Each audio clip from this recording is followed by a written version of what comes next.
So, while watching this episode, I realized that there is a slight downside to the episodes being so consistently good now, is that it's going to make the vlogs really, really repetitive. I mean, more so than they already are.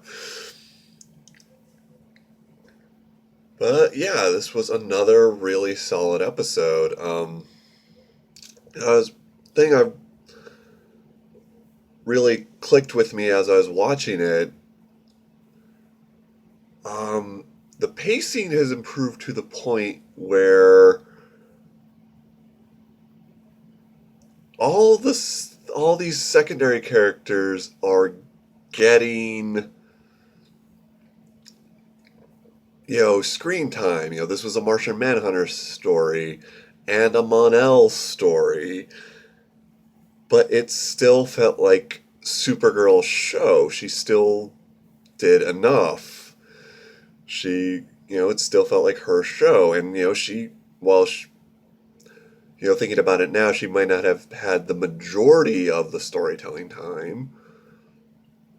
She still had great moments. Of course, as I said that, I remember the bits with her and Snapper this episode where she's still learning to be a reporter. I really like that she's learning, that she just didn't choose to be a reporter, and she's suddenly good at it.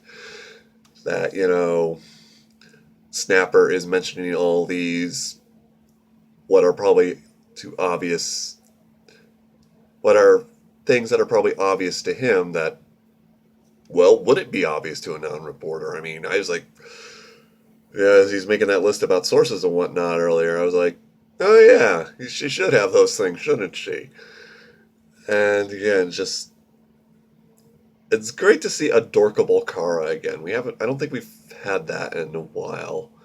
But when she has her, when he makes the tally mark on the screen, she does her little thing. That was great. I want a gift for that, or use that clip in something. That was perfect. Once again, Wynn is just blossoming now that he's a DEO agent. No James, which is actually supporting the theory that both me and my roommate have, and folks over at Supergirl Radio have, that he was kind of there just for the love triangle stuff, and the love triangle stuff was probably CBS. I feel like I'm ragging on them a lot because, I mean, it's not like I hate CBS. I mean, I watch The Big Bang Theory. I watch a lot of their sitcoms now, actually. I watch Elementary when I remember to. For some reason, since they moved it to Sunday, I can never remember to friggin' watch it. I'm like 3 weeks behind. But this isn't the Elementary blog. So, but yeah, and I am kind of sad to see James isn't around as much because Makad Brooks is just charismatic as all get out. But speaking of charismatic as all get out, Mon-El is fabulous. I'm enjoying him so much, and I have like no experience with him in the comic. I had it in my head he's kind of a jerk, but thinking about it now, I have no basis for that. I can't remember any substantial part he played in any story. I mean, I know I have read stories with him in it. I just don't remember much about him either way. And again, I'm not saying that as to disparage the character. He was just a minor player in whatever story I happen to read. I have my friend Ryan, who I've mentioned before, who's a huge Superman fan, was talking about how he really liked Mon-El when Mon-El took over for Superman for a little bit in the New Krypton story. But yeah, he's just charming as all get out. I mean, I love the tension between him and Kara, and I love that it's not just racism. She never said why that the idea of her spending time with him would tarnish the idea of her parents. I have a feeling she was afraid her parents would be racist a-holes, and the hologram almost proved it right. And I guess that is the one thing I guess I could say I don't like about this episode is it's being a little one-sided. And the whole Krypton Daxam angle, and that Mon-El himself is saying, "Yeah, we were kind of a-holes," and which is good. I respect it when people can admit I was messed up or my team messed up or what have you. I mean, I do enjoy that, but there hasn't been really any admission on Kara's side saying, yeah, my people could be stuck up. I mean, she did say my parents knew the planet was dying and they didn't do anything about it, but that had almost nothing to do with Daxam, other than the fact that Daxam was destroyed too. Excuse me, sorry. So if I do have something negative to say about how stuff is going down, I think that would be it. Or not the only negative thing is I can think of is I miss Superman, and again I just really like that take on Superman, but I had two vlogs to talk about that already. Ms. Martian, we didn't get a whole lot with her, and what we did get was cliched, but it was really well done. I really like the actress they have for her, and I really like that they're not beating around the bush with the whole white Martian reveal. I mean, I guess they could have gotten a few more episodes out of that, but but we could, well, they did it in a way that, okay, we know she's a white Martian, even the non-comic book people know she's a white Martian. I'm glad they kept that in, because that would have been too drastic a change to the character, I think, but they could still get episodes out of it, because John doesn't, no one else knows. And again, going back to how this was, this is still Supergirl show, but they got the second. This was like a really good Martian Manhunter episode. David Harewood got to. He just really showed his acting chops. I was really impressed. I mean, I liked him before, but this is where, okay, this is the actor everyone goes on about. I mean, I have nothing bad about to say. I had nothing bad to say about him before, but now I see why people were hyped about him being in the show. This was good stuff. Oh gosh. And Alex being gay confirmed. I mean, because okay, her and Maggie spending a lot of time together, fine, but just that moment where Maggie's girlfriend shows up, that look. I know that look, okay? Let's just leave it at that.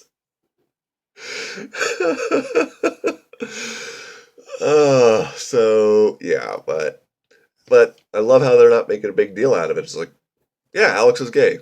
Say something. Uh, so yeah. Oh, okay. Two. I remember two things I definitely wanted to bring up. One, Lena Luthor was in this episode, and oh god, I'm not meaning to pause that much. She was in it for like not even 5 minutes, but she just owned the screen when she in. Just Kara bursts into her office. She just says, "Kara's allowed here all the time." Doesn't even hesitate. And then that moment, when Kara asks her for the favor, and she's like, "I'm sure you'll pay me," or whatever the line was, but just she, I don't know what it was, but she said that completely casual, like there was no tone or inflection to suggest. But I don't know if it was the way the actress looked or what, but it's just like that line was the most ominous thing in the entire freaking episode. And it's just like now it looks like they might be leaning toward the Smallville thing where Lex and Clark started off as friends and eventually bad stuff happened. And that is one of the very few that is one of the things Smallville did absolutely perfectly right. Because I forgot about my Twitter boycott, and luckily this wasn't a spoiler, but one of the comments I wrote is like how um, it was something along the lines of, you can just tell that Kara and Lena are headed for a bad breakup. And it was from one of the co-hosts of Supergirl Radio, who has made the Smallville comparison several times on the podcast. So, I read that comment, I was thinking about it, and it made me remember how there was no exact moment where Lex became evil. There was no switch that was suddenly flipped. And I distinctly remembered watching one of the later episodes in the later seasons, where Lex is a full-on bad guy now, and it's just like, wait, Lex is evil. When did that happen exactly? Because that's what Smallville did right. It was a slow burn, it was just done so well. There was no, okay, he's good here, and then after this episode, he's bad. No, it was just done so gradually. Now, I don't know if they're going to go that route with Supergirl, but I feel like they're already laying pretty good groundwork because, you know, um, I don't have to go into it because it's going to take me forever to form the sentence. But they're already laying the groundwork for that very well, I think. So, I'm excited to see where that goes. Even if it is predictable and Lena turns out to be evil, that's fine. They're doing it well. I've said it several times. I don't care if something is formulaic as long as you follow the formula right, as long as you make it interesting. Which is admittedly hard to do. So, Now, the other thing I wanted to bring up is the resolution to Mon-El and Kara, at least for this episode, in that she mentions she was sent to Earth to protect her cousin, but, that didn't work out. But now she's going to protect Mon-El. And I don't know, it was just a really nice moment. It was a really good character arc, or not character arc, but just a way to bring her reason for coming to Earth full circle, I guess. Again, I'm not sure I'm using the right terms here, but it was a really nice moment. It makes sense character-wise, story-wise, and I'm really looking forward to see where that goes. So, granted, another great episode. I just love how, like I said, it makes this difficult, but I just love how consistently good, how just baseline the show is now. There's no,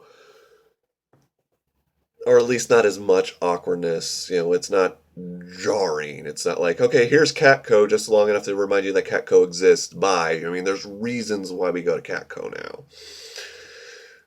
Oh, and I just remember two things. One, I like, there was a third thing and I immediately lost, but I like Kara's moment where she said, "Oh, Supergirl happens to be a close personal friend of mine." That's just ridiculous. And if Snapper didn't suspect, he's gonna start suspecting now. Oh, and the moment where basically Maggie and Alex just ignore Supergirl's presence at the opening, I just really would have loved to see where Kara just shows up. Hey, remember all that crap you gave me about spending so much time with my cousin and ignoring you? What the hell was that? Oh, okay, I remember the third thing, because this was beautiful. This was so cheesy, but I absolutely loved it. I love cheese. I just realized everyone's talked about what the episode is about, but, whatever. Supergirl crashes into the Flight Club and she fights the big scary alien, and the big scary alien has a line like, "Oh, I've never killed a Kryptonian." And Supergirl has the, classic superhero comeback of, that streak is going to continue, or something along those lines. That in and of itself is no big deal. That's standard superhero fare. If you're watching a superhero show, you better expect something along those lines at some point. What just made that moment so ridiculous to me is when Kara stands up to say the line. She doesn't just say the line and attack again. She stands up, stops, and strikes a pose. And then says the line. And it's one of those moments where I'm talking to the TV because I'm just going, "Really, Kara? Really?" And she got her butt handed to her for the troubles. But I just love she stopped long enough to strike the pose, not just get up and charge while saying the line. She actually stops. Oh, well, something nice. If it never works out between you and your husband, call me. Oh, God, I can't believe I just said that. Which is a sign I should probably call it here. So, see you guys next week.